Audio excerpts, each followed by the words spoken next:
আপনি দেখতে পাচ্ছেন যে প্রতিনিয়ত মানুষ আপনাকে কষ্ট দিয়েই যাচ্ছে, মানুষ আপনাকে ব্লেম দিয়েই যাচ্ছে।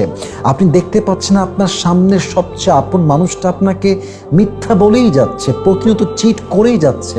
আপনি সব জানেন, বাট সেই মুহূর্তে সব কিছুকে ইগনোর করে, নজরআন্দাজ করে যদি আপনি ধৈর্যের মতো বড় হাতিয়ারকে আপন করতে পারেন, বিশ্বাস রাখেন রবের রহমতের দরজা আপনার জন্য এত বিশাল আকারে খুলবে যে আপনি কল্পনাই করতে পারবেন না।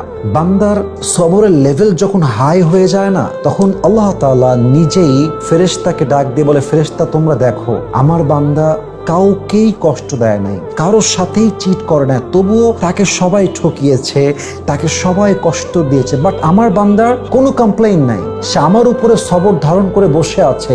তোমরা সাক্ষী থাকো, আমার বান্দার সমস্ত কষ্ট আমি আল্লাহ দূর করব এবং আমার বান্দার অস্থির মনটাকে আমি এত শান্ত করব যে আমার বান্দা কল্পনাই করতে পারবে না। সুবহানাল্লাহ। So please don't be frustrated, don't be upset and never lose hope. যত যাই হয়ে যাক আল্লাহর উপরে ভরসা রাখেন, পরিস্থিতি এতটা সুন্দর হবে আপনি কল্পনাই করতে পারবেন না ইনশাআল্লাহ তাআলা।